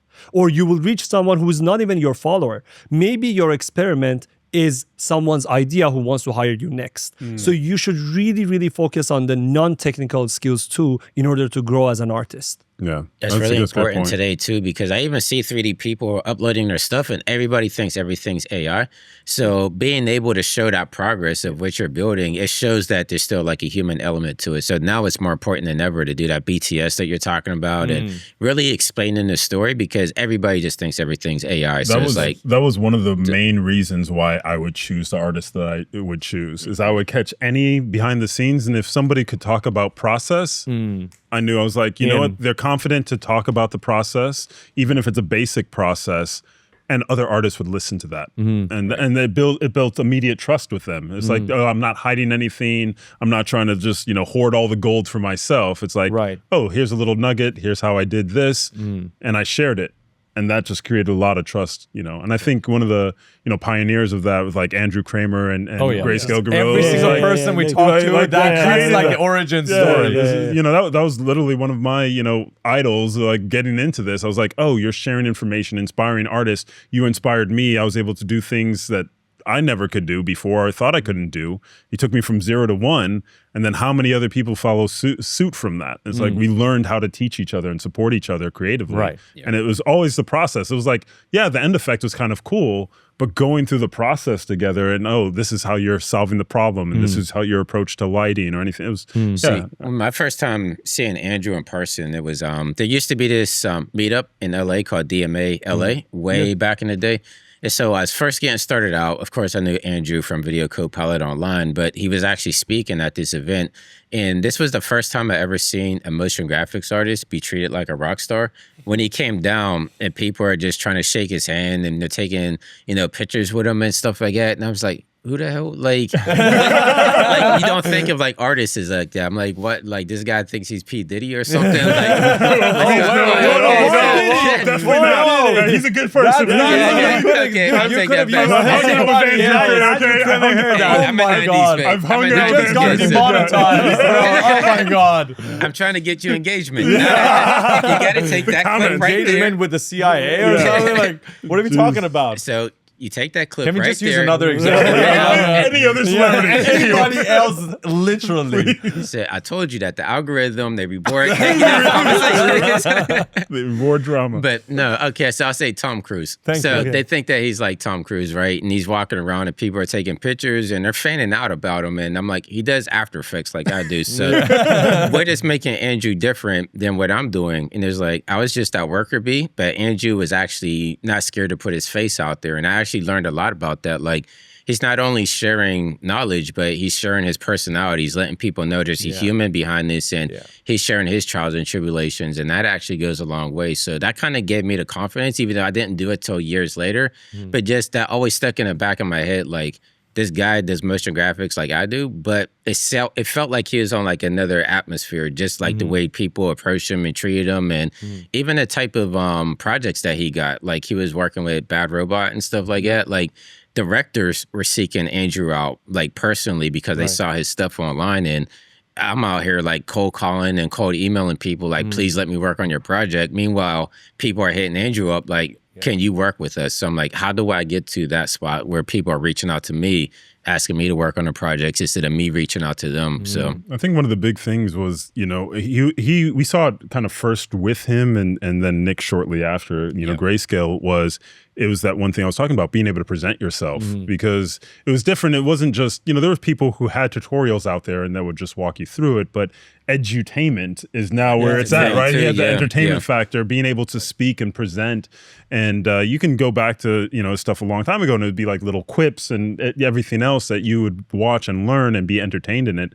And I think that was the soft skill that we were all seeing happen. Yes. That now is like, oh no, that's the standard now. Now you have to be able to present yourself, not just walk through a tutorial, because that used to be enough back in the day. It's like enough people were just looking for, you know, how to make a mask. And it was like, okay, I'm going to get 1 million hits on that because nobody knows. That goes back to making yourself a brand, right? Because like, you know, you're talking about like Creative Cow. You have like Harry Frank, Aaron, how you say his name? Rabinowitz, Yeah, like they were doing tutorials like before Andrew and before Nick, but people, I don't want to say they didn't connect with them, but they never put their face out there, like on the videos and stuff. So people knew the voices, they knew the skill set, but you know, like Nick and Kramer, they were like the first ones that actually put personality behind it because you saw them first before they jumped into what they're going to teach you. And I felt like that really goes a long way. So I think that's a great format for artists too, is, you know, showing yourself and the art. It's like being able to connect you with the art, you know, versus I know a lot of people try and hide behind the art and just put the art out there now. And I think now with the age of AI more than ever, you need to connect yourself with your image versus let your image, you know, image is worth 1,000 words. Like, no, don't do that. Say some of the words. So Tell the audience of the there's words. a TikTok trend now. Well, I don't want to say now, it's been going on for a while, but you know, like when an artist will put their art up on like TikTok or Instagram, they show themselves first. So they're not even talking, they'll just be like holding a pencil or pointing at the monitor. It's just like, hey, look what I worked on. And then they show the art. So you're building that human connection. Like I built this out. This wasn't just computer generated. I think like, Patrick 4D is really good at that too. Yeah, he does Patrick a really good. The monitor thing. Takes the monitor out. Shout out to Shout out to Patrick. I love his kind. He's picked his niche. I'm gonna make food in 3D. No one's gonna do it better than me, and I'm gonna do it every fucking day. Here it is. And anybody who ever wants to do anything related to food, Hit a I Patrick wouldn't 4D. fucking go to Bad Decisions for that. Yeah. I probably wouldn't go to Jonathan. I'll go to Patrick. Right. By the way, no offense. It's just No, you I would mean, go that's to the guy who's yeah. doing it every single day. And so I've been telling everyone every single day, I think only 1% of the people actually listen. But those 1% actually get They results. find success. They get They results. find success. What do you think is the best way we can persuade people who are watching right now to just start? To just start. Just do it. Yeah. I would Just do it. I would think there's, do it in a smaller fashion. Like do it with the intent to get feedback instead of wow anybody. Because it's hard because we kind of say that. It's like just start, but we still go through those same processes as artists in our head. Yes, okay, I'll start. No, just finish now. Like finish something. Yeah. Like that's even me, working on my new app, and it's just like, oh, it needs to be perfect, this and that. And I talk to the rest of my team, and they're like, not for MVP, not for MVP. Like all those features are great. Like it can be pixel perfect. Start getting people to interact with it. I remember like the first time I posted on ArtStation.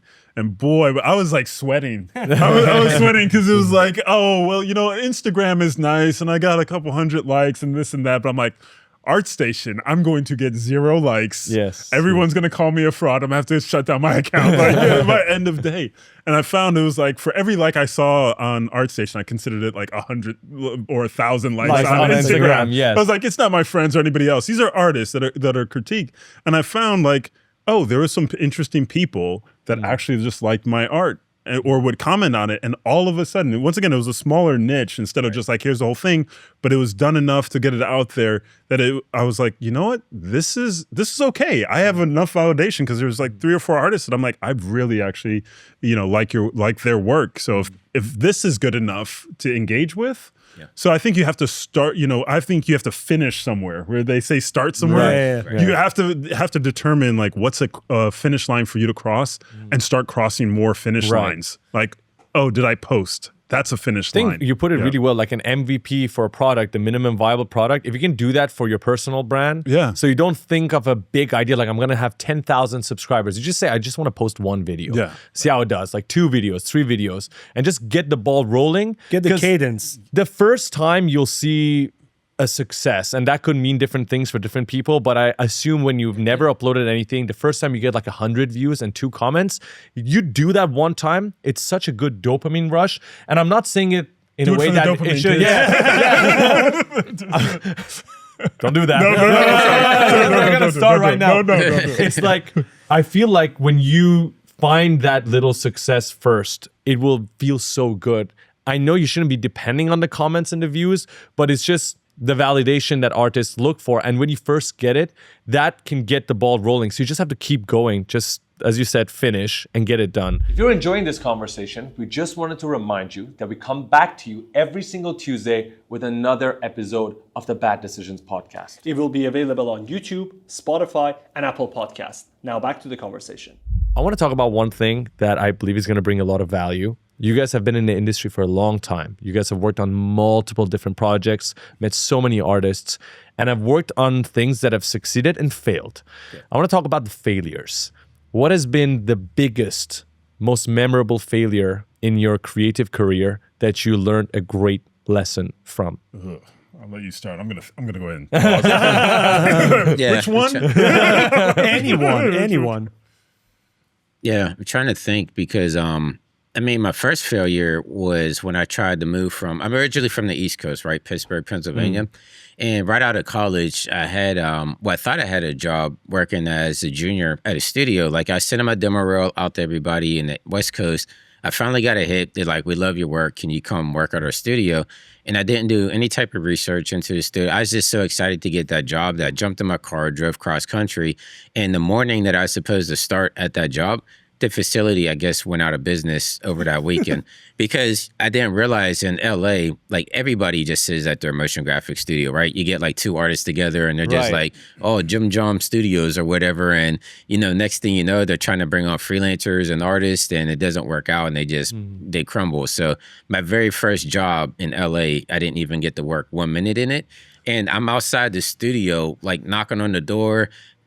Somebody felt bad for me at the building that was next door because they like, we saw you out here for a half hour, like knocking on his door, like nobody's there. And I was like, no, I'm supposed to start at work today. And they're like, no, we saw them moving like equipment out over the weekend. I don't think anybody's there. And I'm like trying to email and call the people and I got no response at all. So just defeated, I went back to Pittsburgh, but I didn't let that deter me. Like I went through the process and I finally landed an opportunity with Adam Sandler, right? So it's like that failure, instead of just like putting my tail between my legs and be like, I can't do this. I actually used that as fuel to the fire. Like, I need to do this. Like, I saw California, I want to be out there, and the opportunity arose. And once it arose, I kicked the door down. So when Adam's assistant reached out to me and she's like, yeah, we love your work. We saw it. And, you know, if you're ever in town, I'm like, I'll be in town tomorrow morning. Nice. And I showed up at Happy Madison's doorsteps and they were just like, holy shit, Jonathan? I'm like, yeah. And they're like, okay, we'll give you a shot. They gave me an internship and the rest kind of happened from there. So, yeah, it's like, that's really good. So not giving up, just even if you have a really bad moment, just use that as fuel to keep going. I like that. Yeah, because I've had a lot of bad clients, and it's like I've had clients bad enough to where it's like I wanted to quit, but then I'm like, why should I let somebody else dictate my future and what I want to do to continue? So I'm like, let me just get through this project and then move on. So yeah, always use those negatives as learning lessons. And I definitely learned a lot. It's all life lessons, right? So it's like, whether it has to do with finances, you learn quickly, like, okay, can't take all the money at the end of the project, because once you deliver the project, they're not going to be fast to pay you. So I learned how to make milestones, and it's like, okay, I get paid in third. You give me a third up front, a third in the middle, and then the rest upon the delivery. Like, you learn those milestones and stuff like that. And yeah, so it's like you use every failure to learn from, and you just put that into your repertoire, and it helps you build as an artist. And I think failure is essential, because if you don't fail, then you don't know what you don't know. Yeah. So that's great. Yeah.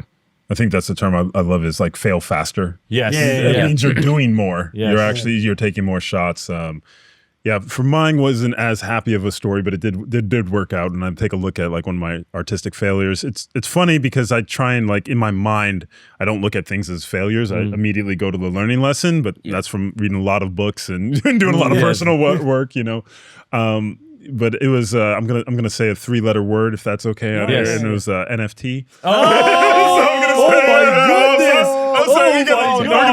We're gonna shut it down. Don't shut it down. So that's probably worse than when I called Andrew. So yeah, it was during that era. So it was a little more recent, like kind of, you know, as that was like 3 years ago. Pretty much, yeah, you nailed it. And you know, so I came on as a creative director, assembling a team and putting together a project, and came up with, you know, a unique way to do a PFP, you know, 10,000, and was using Cinema 4D at that time to kind of what I call reverse composite, using Cinema 4D as a compositor, which people didn't use, using transparency maps to map on animation. And it was like very brilliant work, because I had to go to like folks in After Effects to figure out new ways to do things, work with programmers to customize everything, and it was going smooth. Like, things were going smooth.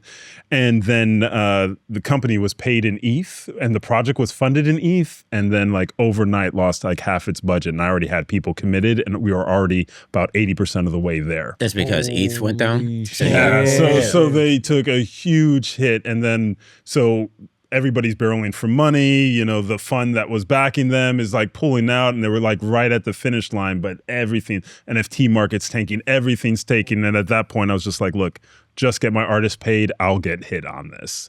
You know, and that was just part of, you know, what I should have looked at different things in the contract and stuff like that.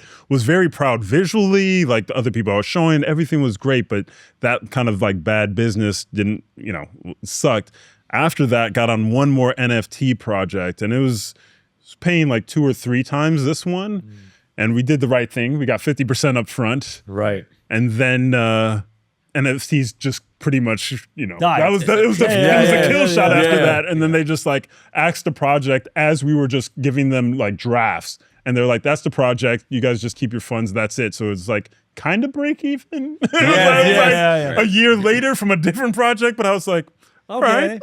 Well, what was the learning lesson out of all of this for you? Well, a lot of it is, once again, the contract learning lessons. It's like, okay, prepare for the inevitable. At least get that baseline met, that if you're going to be working, because it was a lot of work, you know, especially when you start thinking of like new processes that weren't done before, hiring programmers and things like that, and the team.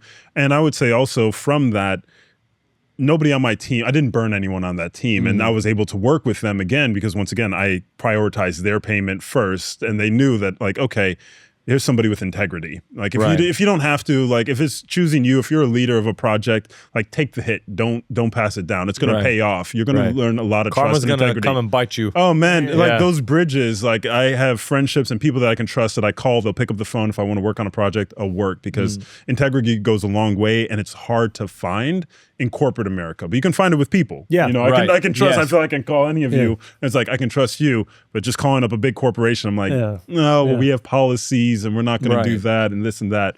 But we can make it right. So I say integrity is a big thing, and then looking out for people. Either side, if you're going to have somebody do a deal, just do what's right the first time. You'll never have to look back.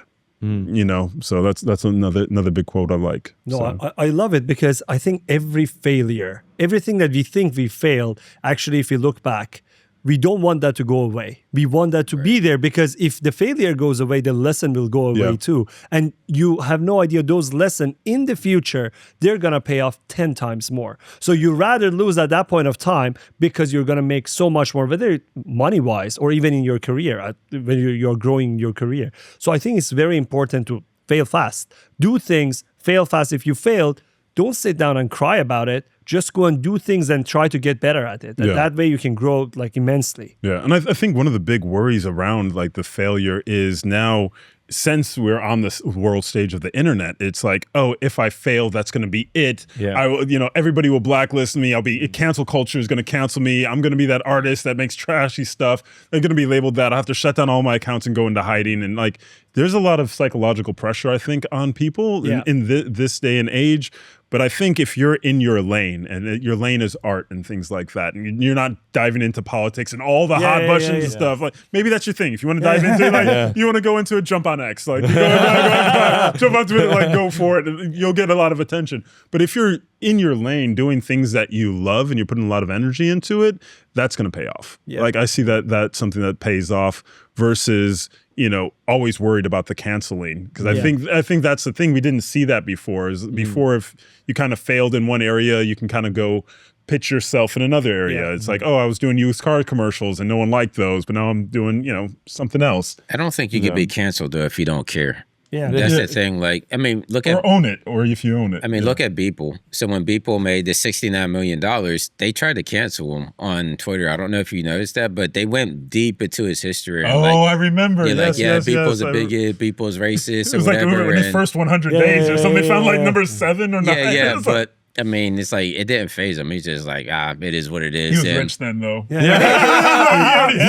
was crying with the $100 bill. I'm gonna clean my tears with the $100 note. I'm so terrible. But I mean, being rich or not, though, that's a good lesson. Because I mean, we've seen rich people get canceled, right? Like that doesn't block you from being canceled. But when you show people like, it is what it is, I don't care.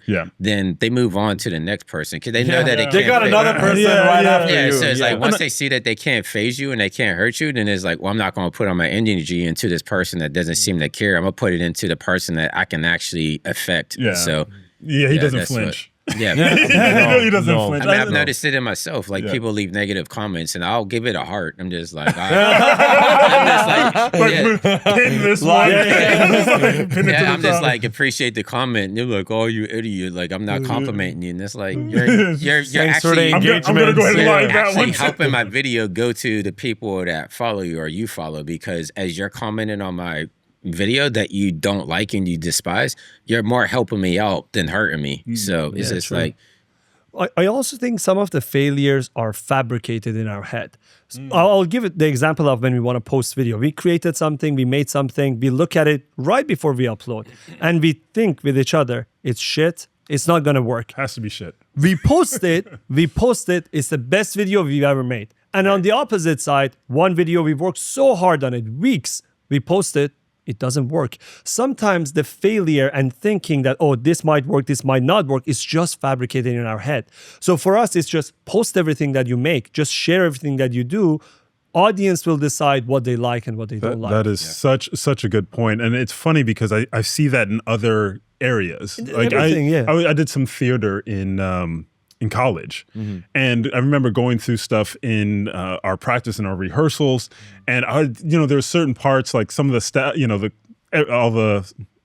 all the actors would be like, oh, this is so funny. I would be laughing. I'm like, oh, this part, audience is going to love this. They're going to like, And then like come show day, like they wouldn't laugh at that. And it would be the other thing that we thought was like, and they're rolling. I'm like, what is even what is wrong happening? with I was you like, guys? what is with you? Doesn't matter. Let's just keep on with the show. And I learned that the hard way. It was just like, oh, we're so trying to have jokes land, this and that. And I think that's a huge one. Is like it might not be what you think it is. Yeah. I think that, and especially in today's world, there should be no artist that ever experience imposter syndrome, right? Like I feel like we live in a world where someone literally just sold a $60,000 invisible painting. $60,000 for a painting. Wait, I missed that one. What is that? I don't know if it was like Christie's or Sotheby's or whatever, but I heard about that. they sold like I don't know if it was a frame? Just an panel. empty frame? No, it's just nothing. Like it was like, Not a canvas, nothing. it was just an invisible. I don't want to say painting. Maybe it was a sculpture or something, but there's nothing there. And they sold. And this I artist, saw it. No, I saw it. I saw it. They sold it for like 60 grand. Look at It's our like, faces, then this you a new realize one? what the fuck is this? Is this a new money laundering thing that I'm not in? But I mean, even on top of that, like the guy that sold the duct tape banana against the wall, it's like Fair. you have imposter syndrome saying like I'm not good enough. Meanwhile, you have somebody duct taping bananas against the wall and getting $1 million for it. So it's like I don't feel like there should ever be imposter syndrome because people are literally just throwing whatever against the wall and making a killing on it. So it's like if that's the threshold, you're way better than that already. You're selling better than invisible art. So I think that's a really interesting, concept though. Is a lot of artists we're looking for some type of validation. Like you said, it never comes. Right. So it's like, at if what your art point is invisible, then there is no validation. So, what do you think of this piece? It's perfect. It's what you make of it, right? So I cut you up. Please continue. You were saying something. It was probably important. It was probably important. Way to just derail it. No, but the idea that, as an artist, we're looking for this title. It's like, we're looking for this almighty critic to say, you know what? We bestow the title of artist upon you now that you've completed X project and welcome through the golden gates of artistry and Picasso welcomes you and all the greats welcome you. And it's like, it's not never that, happens. bro. It never It's not happens. when you It's think not so I listen to a lot of like NPR, right? Yeah. And there was this guy, he actually studied Elon for like the past 20 years, just like what makes this guy tick and people like Elon tick. And he noticed that the most successful people in the world are the people that don't give a damn. So like you notice like billions of people criticize Elon every day and he's like, whatever, I got $1 billion. So, but he wasn't always a billionaire. He just always had that mentality that he could brush off criticism. I mean, if you look at a lot of world leaders, it's like that. Like they're just able to just brush off. They don't need validation from anybody. And that, like he was saying, that might be like part of the key to people's success, like highly successful people. They all seem to have that same trait. Like they just brush off criticism and they don't need validation. Like they're just they have their goal in mind and they're going to reach that at any means necessary. And I feel like artists that right. That's the term, grit. But there's artists that sit like I keep going back to the duct tape banana. Like that guy, he's like, whatever criticism I'm going to get, it is what it is. I'm gonna sell this banana for $1 million, and he went with it. He had an end goal, and he was successful in that. So it's like a lot of artists wouldn't have that confidence to be like, let me duct tape fruit up against the wall and not only try to sell it, but even present it as a piece of art. Like that takes guts in itself. And That's a different world, the fine art world. I mean, but is it's it a concept? I mean, is it though? Because I mean, I just give that example of the rebranding of different. I mean, it's the same exact thing. You're selling. Yeah, it's still sales. Yeah, you can sell it. Yeah, but you have to have that confidence in yourself to be able to sell whatever you're trying to sell at the end of the day. I think that brings up something that artists are really challenged with is understanding the value that your story brings to your art, right? And I think your example is perfect. Like, okay, it's a banana with a piece of duct tape, but how much value can I add into this banana through the story or through the mystique or anything else? And it's like all of a sudden this, $1.49, piece of tape and banana I'm creating all that value. And I think that's what everybody has the opportunity to do. Right. Is go on and add value to yourself through the stories that you tell, add value to your process from telling stories on that. So all these things, even your failures, once again, you're asking about that. Well, what does that do? We keep adding value to our failures. Like, so it's not just an all loss. And I think that's what people are afraid of is that somehow it becomes a total loss where really it's all value adds. Yeah. I think if you round all of this up, everything we've been talking about for the past 20 minutes, you take a look at the most successful artists in the world. They're never really the best artists, right? Yeah. You That's can true. sometimes look on social media and look at people who have 2 likes or 5 likes and their art is incredible. They don't have the best jobs. They're not earning the most amount of money because they're missing the communication skills, the personal branding skills, the ability to have confidence, to have grit, to not give a damn if people comment about them. Right. So if you want to be the most successful artist or the most successful creative, and you've already got down the path for yourself, you know exactly what you have to do to achieve the technical skills. I hope this podcast will help you understand there's a lot more that you can shift your attention to, so that it's not just 100% on technical skills, learning Unreal, learning Cinema 4D or whatever it is, but now figuring out maybe I need to look at Vin and learn a little bit more about communication so that the next time I'm in a meeting trying to sell to a client that has 10 other options because there's 10 other artists pitching for that same opportunity, I can win. Even if I'm not the best, I can win because I convinced them. Yeah. So there's so much more to becoming the most successful artist, not the best artist, the most successful artist, because it does matter. I mean, at the end of the day, the reason why we're doing the podcast, we're doing the videos on YouTube, it's not about the money only. We want to be the best at what we do, right? I think that's the human purpose, is to come here, figure out what your passion is, and be the best at it. Because for me at least, personally, I think my life would be very dull if I don't wake up every day and try to be better. Right. Yeah. That's what scares me every fucking day. If I wake up and I feel like I'm falling behind, I'm not learning something new, that fucking scares me. And I don't know what it is for other people. I actually want to ask you guys, what is it that scares you when you wake up every day? Is there any fear that you guys have in your mind?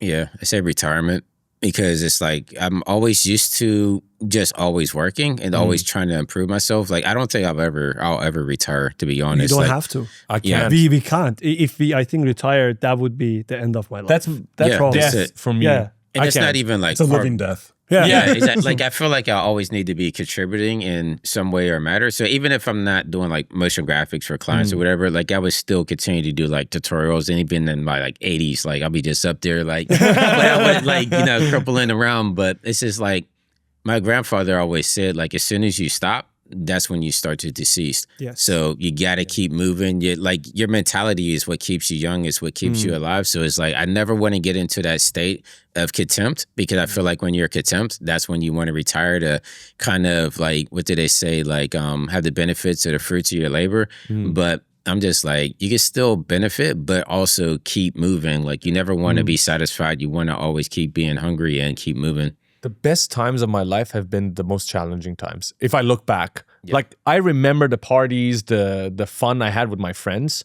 But if I look back, the most memorable moments are when I was suffering. I was in pain because I was learning something new that was so challenging to me. It was incredibly hard.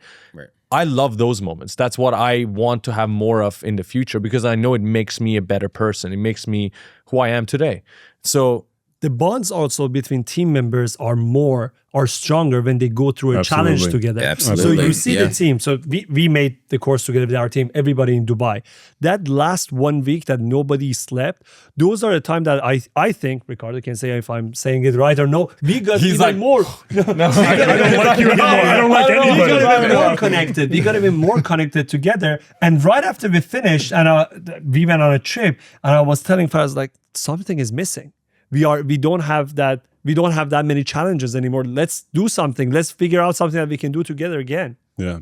No, it's like, so I don't look at a lot of fears. I take a lot of big picture approaches of like different things. And my big thing is, I don't think it's like retirement. It's, am I going to get it all done?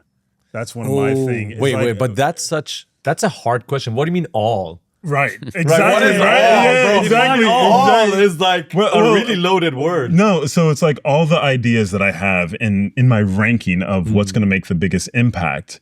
Can I get these done in time, or am I going to lose it? An accident, anything? Am I going to be stripped away of it before I get this project done for myself? Some of them are longer term projects. Some of them are multi-stage projects. We talk about Elon and stuff like that. It's like, I want to get to Mars. So many different stages to get there, right? So it's like, some of my projects, it's like, okay, that's 3 projects from now. It's gonna take some runway. It's not just a piece. that's one of my big motivation is let me just keep it going because I don't know how much time I have. I see. And they're like, okay, and even if I get it done today and get it out where it is now, is that going to be better than not getting anything out? Right. So that's one of the motivations. And just to shill my stuff real quick. Yes. Just to shill, because one of the things we talked about a lot of soft skills, and I wrote the book, The 5 Most Important Things You Don't Learn in School, right? And that was basically tools for success in the modern world. And I saw a lot of artists struggling because we go to school and we learn a lot in art history, technique. We're looking at these different tutorials, but I covered kind of the 5 most important things, which are health in the human body. Right, you think of like all the things we were talking about, just stretching, sitting at your desk, like how's that actually affecting you, which also affects your communication and relationships, how to make money, how to manage money in the legal system. Like those are 5 things. If you're looking at areas to like level up as you're looking at the new skills and new prompts, is getting more comfortable, and especially communication and relationships. Right. Like that's going to change. And it's like from the romantic to the, interpersonal friendships and business relationships, it's a game changer when you have the ability to know where your level's at and leveling up. So that's something, and I can actually even look at giving away, I can give away a digital copy to the audience and stuff like that. That book is, it's a great idea to talk about this, because as we had this entire discussion, I thought we were going to be talking about 3D. We barely even covered anything technical. Oh, no, we got pixels. But I love this a lot more because this is what's missing from all of the conversations or tutorials that at least we make online, because this is what I think people actually are tuning in for, something that is not a tutorial about 3D. It's a tutorial about life. And that book, I believe, is what you just said. No, right? exactly. It was 2017 when I announced it on actually the Future podcast with Chris Do. Right. Because that was like a big thing, because I was working with so many artists and it's like, what is this things that I keep seeing? And my background's in economics, so I'm looking at the system like, all these people are actually great people. Right. They're talented, they're actually nice, this and that. And there was always a struggle in like one of these 5 areas. And it's like, well, why? Well, we're just not really taught that. So I interviewed some of the best people who are successful in law, people who are in money management for, decades, people who are, focused on health and well-being, the best doctors, and kind of assembled something that you can start incorporating, like little things that you can build your habits around that will just start leveling up your character. Right. So, and where is it available? Amazon. So The 5 Most Important Things You Don't Learn in School by Mathias Omotola. Go check it out. It's a bestseller. So give me 5 out of 5 and then talk to me if you don't like it. We'll negotiate. We'll get Jonathan to go heart all the comments. Heart the hate. Yeah, but I'll get you guys a coupon code if you want to give it away. For 100%. all the Yeah, listeners. for sure. I want to read it as well. I've gotten some feedback. Like you said, the first time somebody you don't know, I think I was in a New York meetup and somebody I didn't know came up and was like, me and my wife love your book. And I'm like, you actually read it? People would just see it like the comment that I did something. And I was like, you read it. Yeah, that's awesome. It took me far too long. I announced it in 2017, actually released it in 2022. Okay, so pretty recently. Just but it was like post-pandemic. So it was like going from 2017 on the podcast or 2018. I got my identity stolen, which I went through that whole process, added that to the book because a lot of people are affected by that. And it's going to be even crazy. Yeah, me too. What do you mean your identity stolen? So if you haven't heard of identity theft, so I announced my book, but in 2018, my identity got stolen. So that pretty much occupied my 2018, is trying to fix that instead of release the book. Is that someone using my social security? Right. Yeah, so they took that, opened up a phone, the phone went into collections, and then after that, it was like my credit was shot. They were coming after me for money. My information was out there. So I learned all about this like whole way that happens, and then the protections around it, what you can do for it. And I included that all in the book because I was like, it literally stopped me for a whole year from producing the book because it was a legal situation. Yes. It's like, oh yeah, now they'll start coming for your assets. They could claim my car. They could go after a judgment against me and start pulling for my paycheck. So it was like a big situation. So that finished up, and then I started ramping up in 2019. Then 2020 hit. Wow. Okay. Yeah. So that's interesting. So there's a lot of there's a lot to read in that book. No, definitely. We're gonna put the link in the description of this video, and we have to read it ourselves. Yes. And I know that you're also working on an app. Can you talk about that? Absolutely. So we are in our final phases. I'm super excited about this because this was something that was kind of a brainchild that I had in the back of my mind for a long time, building community and trying to get artists to work together more. But it wasn't until I ran the Artificial Conference in 2023.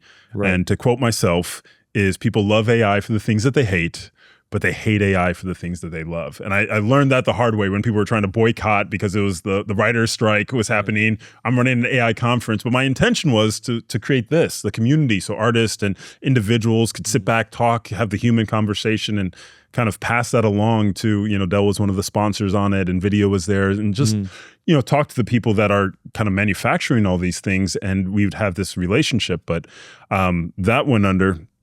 Learning experience there. Don't hire people you can't punch in the face. They're too far away and you never met them. Like, yeah, just yeah. But from that, I saw that AI, a lot of people are worried about taking jobs, and big companies are interested in it taking jobs. They want less employees for higher return. We all do. Like, that's just business 101. I can't hate them for it. It's just, that's a byproduct of capitalism in our society. Fine. But what I saw is an opportunity to create something that would create more jobs for people. And the gig economy was something that I saw is great, especially for people in our field that are creative. So created WorldCam, which is like Uber or Lyft, but for photo and videographers. Yeah. So if you're traveling somewhere and you need a photographer in the next hour, you can book them at set rates. If it's just their phone or DSLR, if you're on a date night, if you're at a special event like we are, how great would it be if you don't have a producer over your shoulder? Yeah. All the time I've talked to you at so many events. You're like, oh, do you know somebody? Or we're hiring Jags, we're hiring one of our guys. Because it matters. Like storytelling, building that brand, it's huge for businesses and everybody else. And being someone who produced events for 15 years, I was like, I don't have behind the scenes of me producing an entire event start to finish, seeing the setup, seeing all the dinners that I produced, seeing all the, the special things. Like, don't have it. I got a couple selfies. That was one of the big things. So that's something that I sought to solve with WorldCam. So that's something in the next 2 months. I'll definitely get it out. And when we're on beta and our MVP is out there, I'll definitely want to come back and share it with the 100%. World. I think that's such a great idea, because before we were working with Ricardo, that would have been for us such an incredible tool, because you're going around and doing events, as you mentioned, and just having the capability to have someone come there and just shoot you, but not having to find them online and wet through them, having an app that is specifically for that reason, where people have already rated those videographers and photographers, so you know who's going to do a very good job.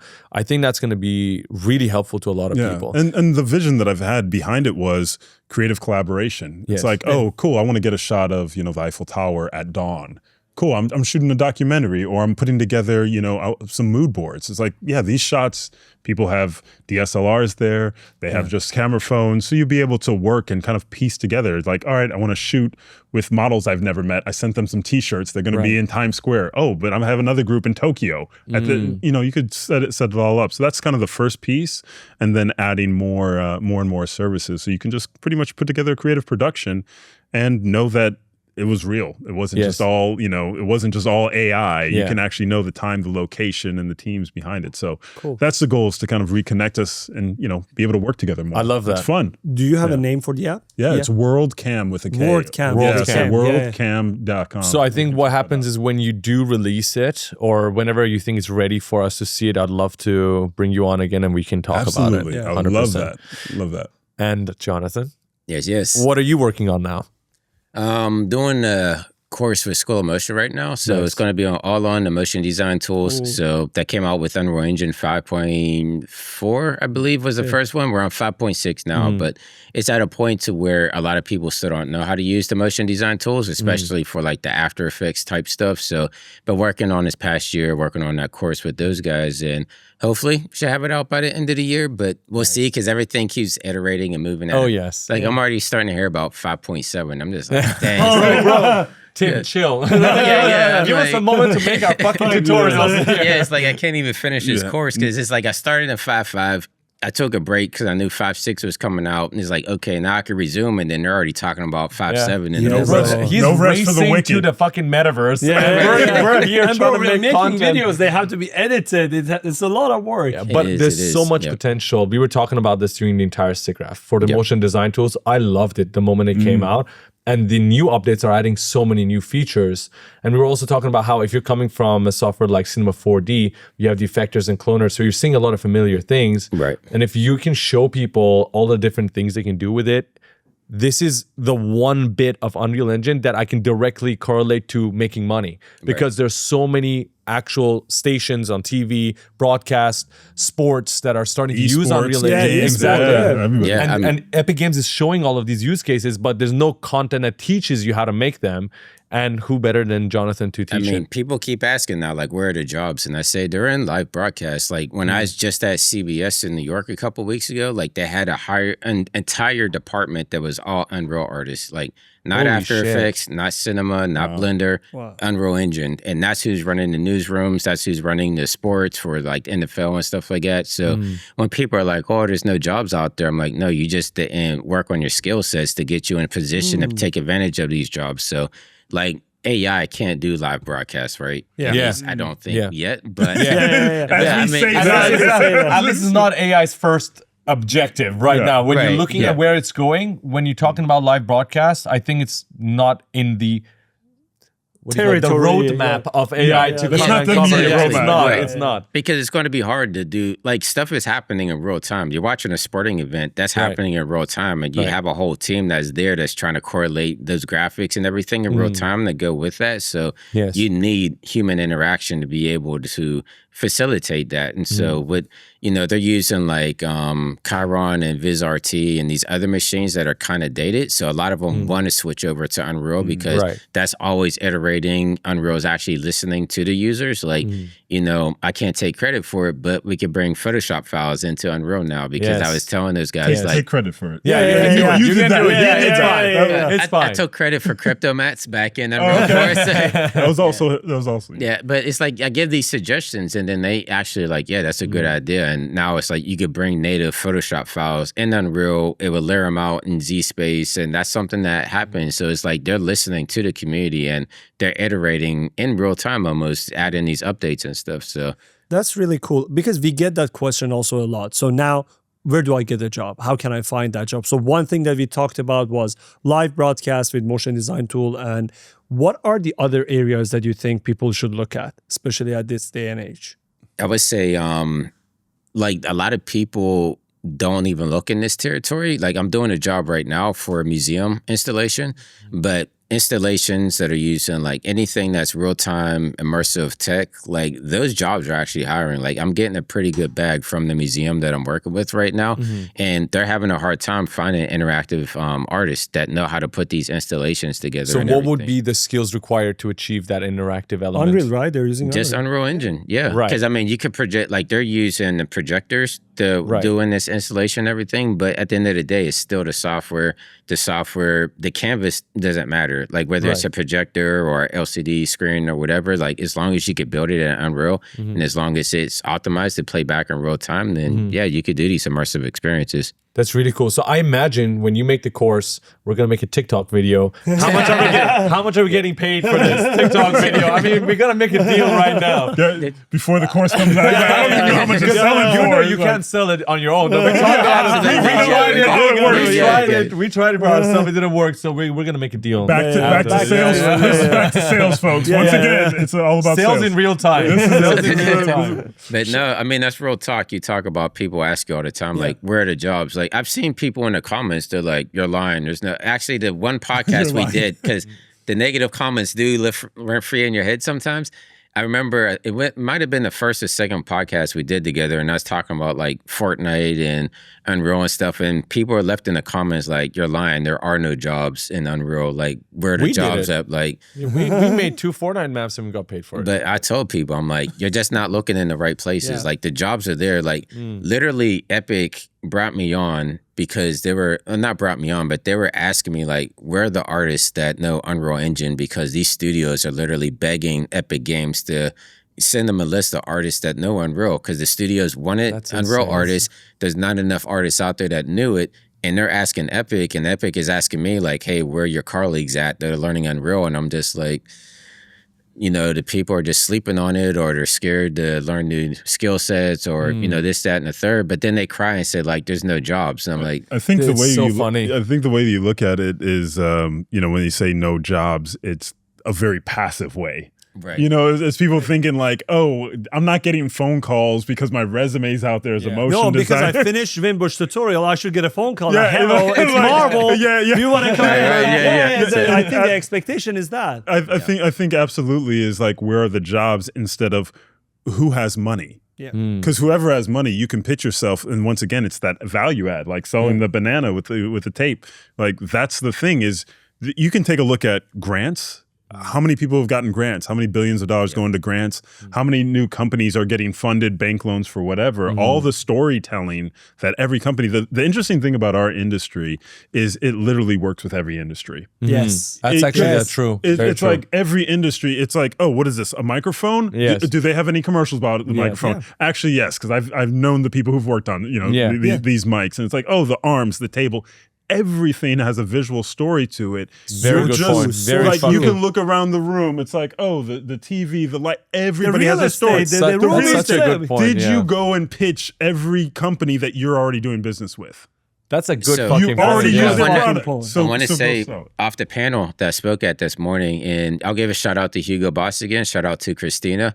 But the one thing people are asking them in that room, where are the jobs at? Like, we're scared of AI, where are the jobs? And Christina was like, the jobs are there, but it's almost like you have to make yourself valuable to the company, and you can almost create your own job. She's like, Yeah. we're not only hiring people that know this stuff technically, but how are you solving problems that we have at this point in time? So like as an Unreal artist is like, okay, you're taking, 3 hours to render using like Octane or Redshift, right? I could come in as an Unreal artist. We could get this product out in 30 seconds with real-time rendering. You're solving the solution for that company, and that's what they want to hire. That's what they value is problem solvers at the end of the day. So you can have your resume out there all you want saying like, I know all these different programs, but if you're not saying like how you can help that company save time and money, because time is money, then, you're not really a valuable asset to them. So sometimes you have to make your own jobs. Like you have to hustle when, if there's a company you want to work at, like, here's why I'm valuable to you guys, and here's why no one else could do what I could do. That's a That's great so point. true. And the That's so beautiful true. thing about social media, I know social media gets a lot of hate for the negativity that it brings. Like when you go on X right now and just see politics, but Or one Annie. beautiful Or Vincent. or P Diddy News, apparently that too. The one beautiful thing about social media is that every single person in BMW, in Porsche, in Samsung, in Apple, every single person in that company is probably scrolling on Instagram during their lunch breaks, when they're in the bathroom, when they're at home, in bed. Their wives are checking Instagram. They're checking Instagram. So every single moment, every single post has an opportunity to be shown to a salesperson, a marketer, the design team at any of these companies. So even if you live in the most remote island in the world with zero connectivity to any other part of the world, if you just, as we talked about the entire podcast, are confident in your skills, confident enough to talk about it, share your face so people know who you are, they trust that there's an actual person behind it, and share your work, especially if you know which industry you want to get into, direct your work towards that industry. We got a job with a DJ literally because we posted a MetaHuman with music that DJs produce and hashtag live visuals, hashtag DJs. Within 2 months, one of the top DJs in the world contacted us, said, I want humans for my next music visuals. Can you make them? And we got the job. It was a pretty good bag too. We stopped doing that, by the way, because we didn't really enjoy the process, but we did it. And I can imagine there's so many other people who would kill for that job, but they're just not posting about their work. So I think it's crucial to round it off by saying that there's a lot of opportunities out there. You just have to go and fucking take it. Yeah, I was going to say just one thing on that, and this is, as an economist, we're in an attention-based economy. And the attention just isn't just online. You can focus that attention too on individuals. Right. Who are the project managers for whatever company you like? Yeah. Like, have you reached out to all the people in the design team there? Have you had conversations with them? Did you show them work that you're doing that might, be interesting to them?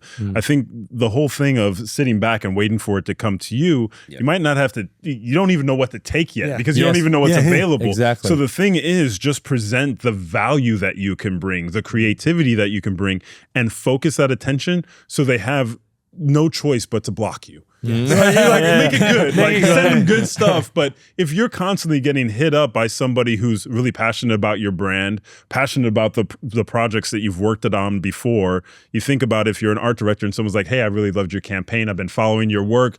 That's much better than, can I get a job? Yes. It's like, show that you're actually engaged with that process. And then all of a sudden it feels like you're co-creating, that build off of something that they did before. Take that concept, go a little further, add your own, and show that you're involved with that. And I think that's what we have the opportunity to do. But know that it's an attention-based economy, and you can put your attention and their attention on you, but you got to show up. You got to engage. So I wanted to give an example, especially based off what you just said about the DJ, reaching out to you and stuff. Because I know people like real case studies, because they'll say like, oh, you guys are BSing, you got like all these followers and stuff. But there was this kid, I think his name is Jordan. We met him at Ringling College when we did the talk there a couple years ago. But like, after hours on the... I think I know them. He was really engaged. Yeah, he was. And he took my advice to heart when I was saying, like, you are your brand. You have to, like, even if you have 5 followers on social media, put yourself out there, because you never know who's watching on the back end. So he was working, after he graduated from school, he got a job with the Tampa Bay Buccaneers. He lost that job after a year. And instead of crying, he was like, I'm going to challenge myself to post my process. Not even like the final result. He posted his process every single day on Instagram, and he was tagging the people that he wanted to work with, right? And after like a couple of months, he got hit up by Meta. He got hit up by Samsung. Ooh. Samsung flew him out to work on, I guess, like the new phone, the Fold 7 phone. He worked on a commercial for them. They flew him out. They gave him free products. He worked on a commercial, and he's like, I got this gig because the right people saw me. I don't have thousands of followers, but I had important followers that saw my work. And that's what it's about. Like, we have exposure at our disposal. We just choose not to use it a lot of times as artists. Like, they feel like you need 1 million followers to get that exposure. And it's like, those 1 million followers could be a bunch of nobodies. Like, it could be 1 million nobodies. Nobody's interested. If you can have 100 followers of the right people, like if you have 100 influential followers, that goes way further than 1 million. I don't want to say nobodies, because everybody's somebody, but you know what I mean? Like, absolutely. It's one of the things, I mean, I actually mentioned in my book, is like 2 things that you really want when you're trying to move up in business. And that's mentors and sponsors. Right? It's like, you can have the followers, and that's like your general audience, and that's cool. But mentors are, people who've had the experience and will pass it along. Like, you've been mentoring, thousands of people at this point. You all have been mentoring thousands of people. So having that, someone who will tell you the ropes, listen to this podcast that can tell you the pitfalls, the pains, and things like that. And then a sponsor is somebody who can actually speak positive on your behalf. If you focus your audience on building just those 2, you might not have the tens of thousands, but you have, a couple hundred sponsors that are like, hey, check out this kid's stuff. Like, they're doing good work. Or a couple mentors that you can look at, and they'll be like, oh, you know what, you need to work on this, and they'll level up your skill. You now have an ecosystem that you can start building off of. And now those sponsors will work on your behalf because you did something. Then they're like, hey, check this out. They'll share it or like it, and their network is something that will get you hired. So that's a great story. I love stories like that. That was awesome that we did that. It's beautiful when you see, especially a kid who doesn't have a lot of the skills that someone much older could have, but then they go out, they're not afraid of failure. They have the dedication. They just keep doing it. They have the consistency, and they achieve great things. I love those stories as well. Man, is like one of the other ones, because this was in Florida as well. There's a couple good artists that come out of Florida. Especially you know Maynor. Yeah. So she, we met her when she was in school and finishing school. And she came, she's like, I want to meet Andrew Kramer. I want to work at Fox Sports. I want to work at Disney. I was like, whoa. And she came dressed to the nines. It was just all about it, like engaged. It was like me and EJ back then when I first met her. I was like, okay. And then looked at her work. Work was where, it needed to be. I actually invited her out. Next show, it was like Andrew Kramer was there. I was like, it connected them there. And then it was like, oh, guess what? I got a job at Fox. And it was like, then the next thing she's like, oh, should I, possibly work on Disney or whatever? And it was like, yes, take all the opportunities. Like, and now it's like amazing artist, checked all the boxes, and very good artist, but also that personality of just going for it, just showing up. And it's like, it's just because she just said she wanted it. She actually just talked to a sponsor in the room that could speak positively on her behalf. And then all of a sudden it was like things just opened up. But, so, what a lot of people on the outside would say, they'd be like, oh, she was lucky. that she got those. And No, it's no, like, you have to but- work hard to be it's- lucky. I believe in luck, but you have to put yourself in the opportunity to receive that luck. So it's like she Absolutely. put herself in that Yeah. position to receive that luck that came to Oh, her. Like absolutely. you were like, oh, I'm just happen to be doing an event with Andrew Kramer. Come on out. And if she didn't tell you that stuff, she wouldn't have put herself in that position. Wouldn't have thought, wouldn't have thought of anything. I was just like another artist in the room that's just Yeah. interested in learning some stuff. But they,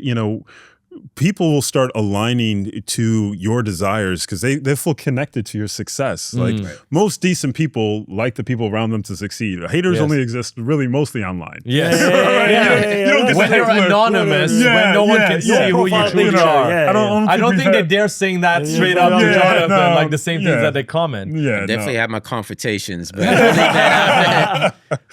Gentlemen, Yeah. this was a truly incredible conversation. Yeah, no, this was and dope. I Awesome, man. know for a fact it's not going to be the last one. Yes, We're definitely going to do this 100%. again wherever it is in the world. It could be Dubai, it could be Yes. in Vancouver, maybe in the US. We're going to get it done one more time. At least, I'll probably just keep going and keep doing it. But just to tell everybody as well, we've been talking about doing more conferences, more events, not just to go to other events, but hopefully do our very own as well. Love to see you guys in Dubai. I think it's going to be fucking incredible. Absolutely. Yeah, All right. let's do Say it. the man. word, brother. Yes, All right, my thank you brother. guys so Thank much. you, guys. We got Thank you, some Chad. conversations that we got to do offline about P. Diddy. Just continue that. And I'm going to go ahead and take a break. Yeah. But for everybody watching as well, you guys have been amazing. Thank you so much. We will see you guys on the next episode. Until then, Ciao. ciao. Thank you guys so much for watching and listening to another episode of the Bad Decisions podcast. Our goal is to bring this conversation in front of millions of people. And therefore, we have one little request from you. Because if this conversation helped you, then you can help other people hear it too. The way you can help is by leaving a 5-star review on Spotify and Apple Podcasts and follow us on Spotify and YouTube. That's it. We'll see you guys next week on Tuesday. Thank you.